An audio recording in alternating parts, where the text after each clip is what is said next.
بسم الله الرحمن الرحيم الحمد لله والصلاة والسلام على رسول الله أما بعد اللهم ربي يسر ولا تؤسر وتمم بالخير سبحانك لا علم لنا إلا ما علمتنا إنك أنت العليم الحكيم السلام عليكم ورحمة الله وبركاته hurmat ustozlar va qarindoshlar bugungi tafsir darsimiz Baqara surasi 220 oyatdan 225 oyatgacha أعوذ بالله من الشيطان الرجيم بسم الله الرحمن الرحيم في الدنيا والآخرة ويسألونك عن اليتامى قل إصلاح لهم خير وإن تخالطوهم فإخوانكم والله يعلم المفسد من المصلح ولو شاء الله لعنتكم إن الله عزيز حكيم Oyatning qisqacha tarjimasi 219-oyatda sahobalar payg'ambarimiz sollallohu alayhi vasallamdan xayr ihson qilgan vaqtida qanday qilish to'g'risida so'ragan. Payg'ambarimiz sollallohu alayhi vasallam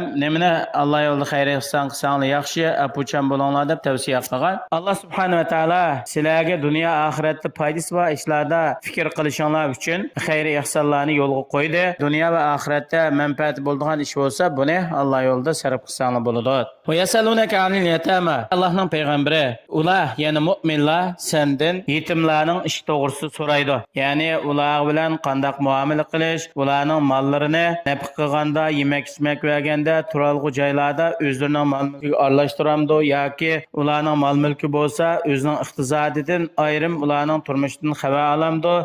Yetimlerinin işlerine ilgi bolganda kandak işlerini kılış gerek, kandak işlerini kılmaslık gerek dep bu doğruda senden soraydı. Ular cevap verip etkinden. Ularning mollarini yaxshi muhofazat qilib, uning sizlar haq olmasdan yoki ularning mollarini chiroyli saqlab asanglar, bu Allohning huzurida sizlar uchun yaxshidir. Buning ajr savobi katta bo'ladir. Shundaqla ularning mollari uchun bir yaxshi bo'ladir.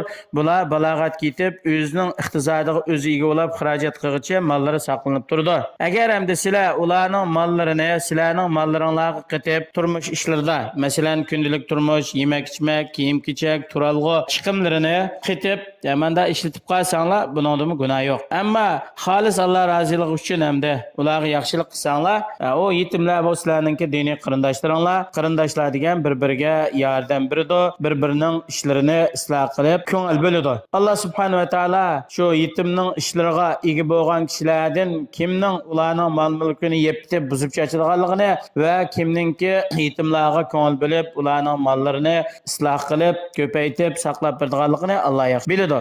Agar Alloh sizlarga yetimning ishida bir qiyinchilik paydo qilishni xohlagan bo'lsa, albatta qiyinchilik paydo qiladi. Lekin Alloh subhanahu va taolo sizlarga ular bilan muomala qilishda oson bir yo'lga qo'ydi. Chunki Allohning shariati osonlik ustiga qurilgan. Alloh subhanahu va taolo o'zining hamma ishida g'olibdir. Hech qanday bir kuch Allohga g'olib kelinmaydi. Alloh subhanahu va taolo butun koinotdagi mahluqotlarni yaratishda, ularning ishlarini tadbir qilishda ve qonun prinsiplerini turg'izishda hikmet bilen ish qilguvchi zotdir. Va la tankihul mushrikati hatta yu'minna va la'amatun mu'minatun khayrun min mushrikatin walau a'jabatkum va la tunkihul mushrikina hatta yu'minu va la'abdun mu'minun khayrun min mushrikin walau a'jabakum ulaika yad'una ila an-nar والله يدعو إلى الجنة والمغفرة بإذنه ويبين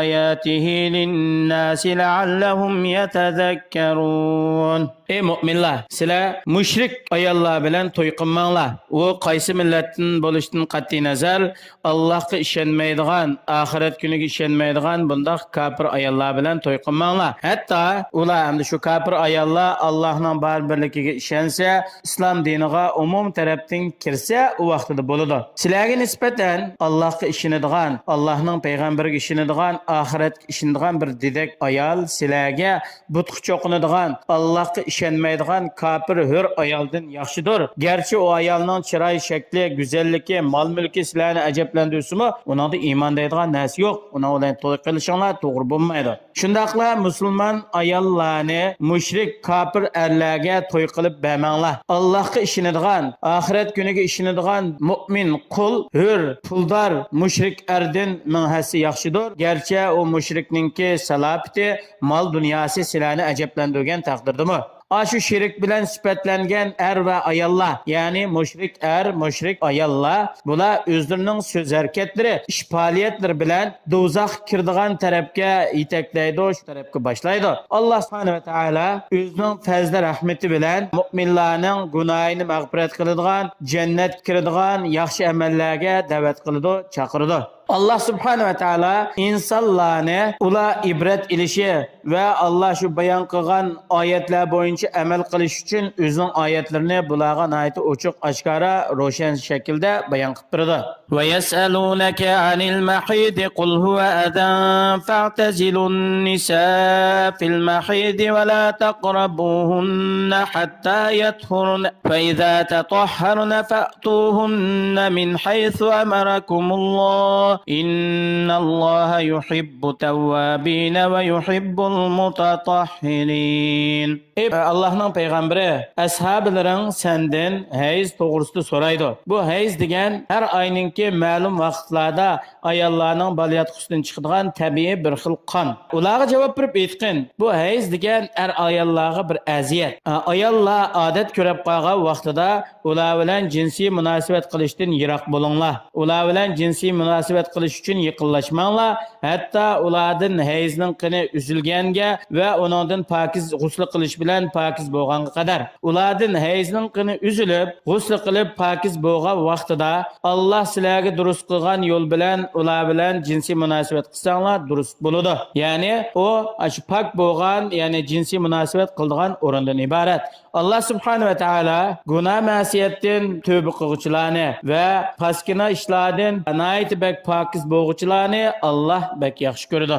Nisaukum harsul lakum fa'tu harsakum anna shi'tum wa qaddimu li anfusikum wattaqullaha wa'lamu annakum mulaquhu wa bashshiril mu'minin wa la taj'alullaha 'urdatan li aymanikum an tabarru wa tattaqu wa tuslihu baynan nasi wallahu sami'un alim. Sizlarning ayollaringlar sizlar uchun yani farzand tug'diradigan, yani farzand urg'u soladigan ziroat o'rni, qandaqki zimin, meva-cheva, dallarni chiqaradigan ziroat o'rni bo'lganga o'xshash. Sizlar ziroat o'rni bo'lgan shu oldi tarafga kelinglar. Ya'ni qaysi tarafdan qanday xohlasanglar, umuman jinsiy munosabat qiladigan o'rin shu bola tug'adigan o'rin bo'lishi kerak.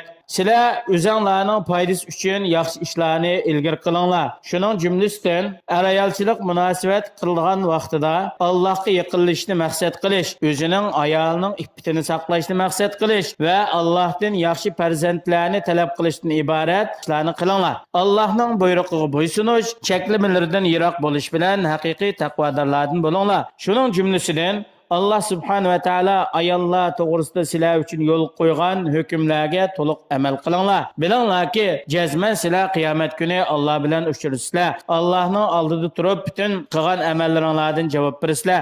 Qilgan amallaringlarga asosan Alloh subhanahu wa ta'ala sizlarni jazo mukofotlaydi. Ey Allohning payg'ambari, mu'minlarga qiyomat kuni Alloh bilan uchrashgan vaqtida ularni xursand qiladigan doimlik ne'mat va Alloh subhanahu va taolaning go'zal jamoliga qarashdan iborat katta ne'matlar bilan xush xabar bergin.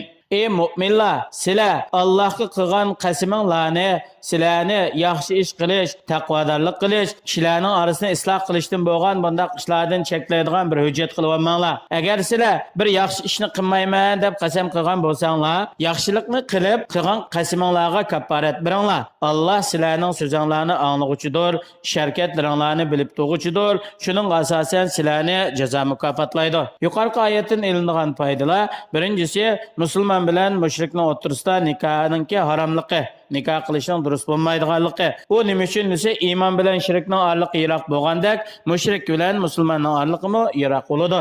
Yana bir foyda nima desa, oyat karima nikoh qilganda vali bo'lishning shart ekanligini bildirdi.